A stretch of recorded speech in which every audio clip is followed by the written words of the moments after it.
Fight fans, here's what's happening. Today, Conor McGregor is apparently about to tie the knot with D. Devlin in a private Vatican ceremony. Khabib just clapped back at McGregor with some serious words. Henry Cejudo issued an apology to Khamzat Chimaev after that weird hat situation involving Paulo Costa. Chimaev got himself a pretty wild offer before his potential matchup with Nassourdine Imavov. Joaquin Buckley just went after Shavkat Rakhmonov, following some intense exchanges. John Jones breaks down why calling Nate Diaz a gangster is completely wrong, and there's plenty more to cover, so let's jump right in. Looks like Conor McGregor and D. Devlin might finally be heading to the altar. Multiple sources are saying McGregor's planning to marry his long-term partner in a private ceremony. Low to the body. You see Canelo, you see Joshua do it. They go low to the body and go high. The wedding supposedly happening at the Vatican, which would be a massive personal milestone for the Irish fighter after all the chaos and drama he's been through publicly. These two got engaged back in 2020, but they weren't rushing into anything wedding-wise. During those years, McGregor went through some incredible career peaks and some brutal valleys, including becoming the planet's top-earning athlete in 2021 and then dealing with that devastating leg break in the third Dustin Poirier showdown. Through all of that madness, their bond stayed solid. D. Devlin never wavered as McGregor's #1 supporter, sticking by his side no matter what happened. Now, after almost 17 years as a couple, they're apparently ready to seal the deal officially. If these rumors pan out, this low-key Vatican ceremony might signal a fresh chapter for Conor McGregor, where he shifts toward family stability and a life away from non-stop controversy. Remember that recent clip from Dublin where Conor McGregor was demonstrating boxing moves to Mike Tyson? In that footage, McGregor was going all out, explaining footwork and combo sequences, name-dropping fighters like Canelo Alvarez and Anthony Joshua. Tyson just stood there watching with this expression that looked somewhere between shocked, confused, or maybe just entertained by everything unfolding. Plenty of fans interpreted the video as Conor just messing around and maybe even clowning on a boxing icon, but the whole vibe shifted completely when Khabib Nurmagomedov jumped into the conversation. Khabib dropped a brief comment under that video. "Show me how to wrestle." If there's ever a fight that I think a guy should have pulled out that didn't, and if I was his friend, I would have told him, you cannot fight. It's Conor, when he fought Dustin. The second fight with Dustin, the third fight with Dustin when his shin snapped in half. Yeah. You know, they knew that he had some sort of a hairline fracture on his shin. Really? Yeah. I never knew that. He already had MRIs and everything. They knew something was really wrong with it. Yeah, screw that. No. Yeah, and it didn't even like go shin to knee or anything like that, like it usually snaps. That's how compromised it was. If you watch that fight, there is one time where Dustin checks it, and he checks the kick and he looked at him. He pointed at him like, "I know that hurt you, bitch." Like he got in his head. And that was also after Dustin had just KO'd him in the last fight. That comment blew up immediately because it brought everyone back to the cold reality of their beef. While McGregor was breaking down boxing fundamentals, Khabib reminded the world exactly how their actual fight concluded. Back at UFC 229 in 2018, Conor's boxing expertise couldn't help him one bit. Khabib absolutely crushed McGregor on the mat and closed out the fight with a submission. That bout didn't just settle a matchup, it sparked one of the most heated rivalries MMA has ever witnessed. This definitely isn't the first time their drama has bubbled back to the surface. Just recently, McGregor went after Khabib for supposedly misleading fans, and Khabib shot back by calling Conor a liar. Different scenario, identical animosity. Joe Rogan has repeatedly stated that this rivalry will never truly end. According to him, it runs deeper than just promotion. It's genuinely personal. Rogan thinks the only way to actually resolve it would be through a genuine heartfelt apology. But Khabib isn't the type of person who moves on easily. With whispers building about a potential UFC comeback next year, Joe Rogan is reflecting on one choice that he thinks derailed everything. On his podcast, Joe Rogan stated that Conor McGregor should never have accepted that third fight against Dustin Poirier at UFC. Rogan broke it down, saying, if he were McGregor's buddy, he would have advised against taking that fight. From Rogan's perspective, Conor went into that bout dealing with a significant leg problem and still decided to compete, fueled by rage and his need for payback after dropping the rematch. This whole time, since I've been in the UFC, man, since 2020, I've been grinding on my own. I've been figuring it out. I've been writing out the blueprint. A lot of people didn't believe it when they seen it, but I knew this was destined. I knew this was gonna come into fruition because I believed in God. God is my substance. God that gave me everything, and He provided me with everything. All these other dudes, man, they get everything around them given to them. I had to take everything that I had to build for, brick by brick, straight from the dirt, straight from the mud. That's why these boys not gonna beat me. And I don't care about that Usman fight. That man had to hold me down, but don't nobody want to fight with me toe to toe. And Shavkat, I heard you chirping, I heard you talking about black boy. I'm gonna show you that then, boy. I'm gonna show you where the fuck we come from, how long that we been struggling, how long we been deprived, but how long we still get up every single time we get knocked down and we run shit over. I'm gonna fuck you up and anybody else that want it. See, Shavkat, if you don't sign the mother, somebody else gonna die. And I promise you that, dog. I'm burying everybody in the UFC and I ain't playing. Joaquin Buckley just sent a clear message to Shavkat Rakhmonov, saying he caught wind of Shavkat running his mouth and really didn't appreciate the attitude or the specific words coming out. Buckley took those comments personally and guaranteed to demonstrate exactly what his background brings to the table if they ever square off. Man, all that striking you doing right there, man, just to shoot in the first 5 seconds of the fight is crazy work. So look, Khamzat, this is what I'm gonna do for you. If you're able to stay on your feet for 1 round, just on your feet, and not use your wrestling, I'll give you $50,000. Oh, you heard me right, $50,000. And in your country, rubles, what's about 3 million? So you know that's good money for y'all. And guess what? Nasruddin, if you're able to match that, that means that's 100,000.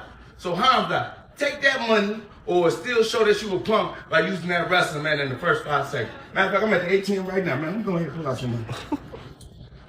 Joaquin Buckley wasn't finished with just that call-out, though. He threw down a challenge, offering Khamzat Chimaev $50,000 if Khamzat manages to keep his next fight on the feet for 1 complete round. Oh, God. Oh, my God.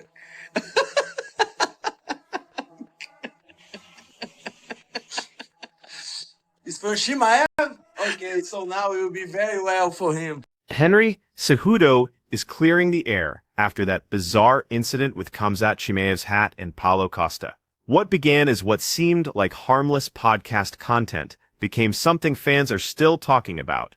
Everything went sideways when Costa, who's famous for his unpredictable behavior, grabbed Chimaev's hat and did something completely disrespectful with it, on camera rubbing it inappropriately while cracking jokes. Would you like to ever settle things with Khamzat if you see him? Yeah, man. Yeah, I would like to. I would like to apologize to Khamzat. I don't want to fight with him. I think for that same reason what you're saying, the fact that he knows the Cejudo brothers, and you know, I'd like to apologize to him because that whole thing that happened with the hat, like, I get it. You know, I'm in the content business, so to me, I'm trying to always get, you know, a reaction from people. But I think that was just wrong timing. And if I could say something to Khamzat, I'm sorry, bro. Like, I apologize, man. You're a legend. You paid oaths to guys that I look up to. I don't want to fight with you, bro. So this is a sincere apology to you. I'm apologizing to a lot of people, especially when I'm done fighting. But I would like to make it right with him, and hopefully we can shake hands, and hopefully he can forgive me as a Christian and him being Muslim. Khamzat Chimaev reacted to Henry Cejudo's public apology during a conversation with IBA Pro Boxing. Один из приглашенных гостей – это Генри Cejudo. Я не знаю, ты видел или нет, но он обратился к тебе, попросил ради Всевышнего прощения. Хочется услышать твою реакцию. Все.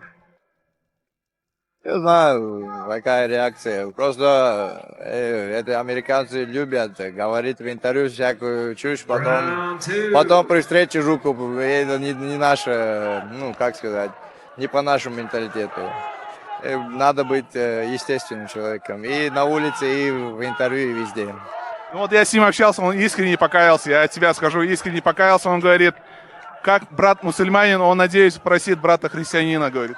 Конечно. Когда человек просит, я не настолько гордый человек, не прощаю человека, когда просит прощения.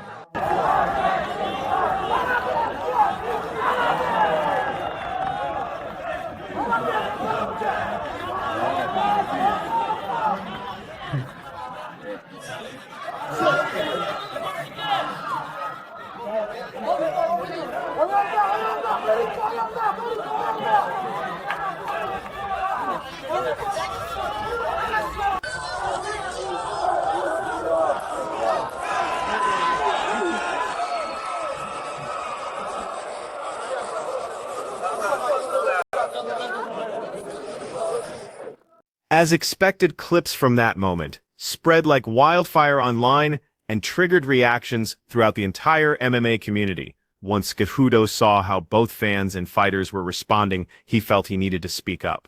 In his follow-up statement, Triple C offered a direct apology to Chimaev. He acknowledged that what was supposed to be lighthearted humor clearly missed the mark completely.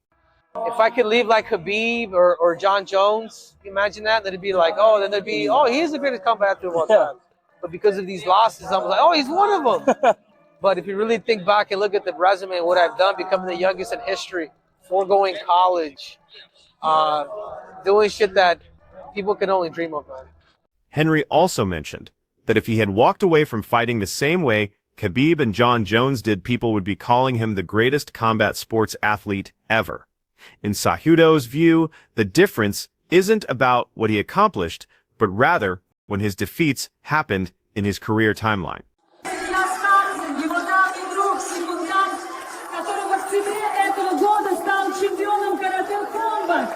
А также Кайрат Нурмагомедов, тренер чемпионов.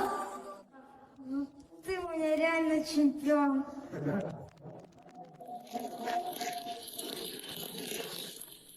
К Петру Яну вопрос. Нас продолжил Оренбург.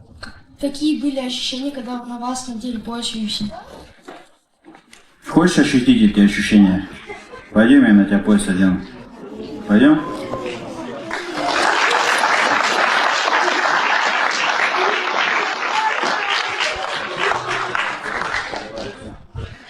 Забирай себе, двигайся с ним.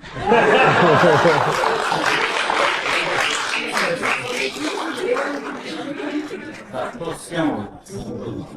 Быстро. Что ощущаешь? Какое самочувствие? Радость. Радость? У меня то же самое было.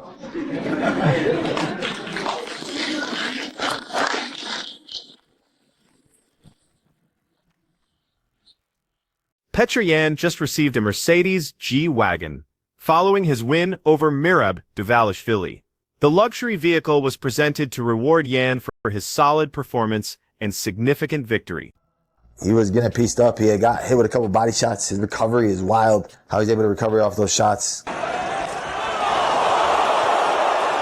Real fighters know when you get hit in the liver, clean shot. 90% of you guys drop to a knee, fold. He was making noises, but he was still standing. He had no quitting. He was going all the way to the end. His corner was a little bit weird. When they were telling him that we think you're winning 2-0, 3-0, and then even in the fifth round, they said Petr Yan's supposed to come out hard. I think it should have been Merab coming out hard, but Aljo came out saying that he admitted the same thing where he didn't know what he was watching. Could have been 2-2 or 3-2. He didn't see 4-1. I didn't see 4-1. I definitely thought Petr Yan was winning. This win represented a crucial moment for Petr Yan as he works on his comeback and positions himself for another title shot. Yan is now taking some well-deserved downtime and enjoying himself after reclaiming that championship belt. Dalal Muhammad praised Merab Dvalishvili's incredible durability after watching him eat brutal liver shots and refused to give up. He pointed out that when most fighters take clean liver strikes, they usually drop to one knee and can't keep going. According to Bilal, Merab was obviously hurting and making pain sounds, but he stayed upright and continued battling. Nate is not a gangster. You know, Nate is he's a professional athlete. I think he's a father. He's a coach. He's a business owner. He's an entrepreneur. He's a leader. He hires many people, and yeah, he smokes weed and he may give you a middle finger, but the guy actually is far from gangster, and he's a really great guy. And it sucks that this happened. And honestly, I think if they would have fought behind the camera, it would have been bad news. I mean, here's Nate Diaz. Jamal Hill and Jan Blachowicz both want to fight each other. Jan posted the challenge on X and Hill quickly agreed, confirming the matchup and showing interest publicly. Jan Blachowicz, I heard some things, right? Coming, jumping back in your countrymen, right? Now, a fight with Jan Blachowicz, would love it. Absolutely love it. Come back 100%, former champ versus former champ. Go ahead and extinguish that Polish power and go ahead and send him off into the sunset. I would love that.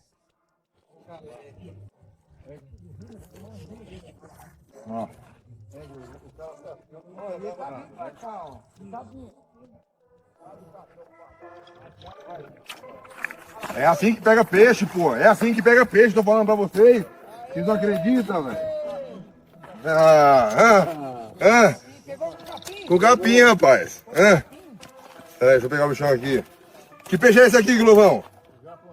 Glovão? Tambaqui. Tambaqui? Pô, bicho machuca, velho.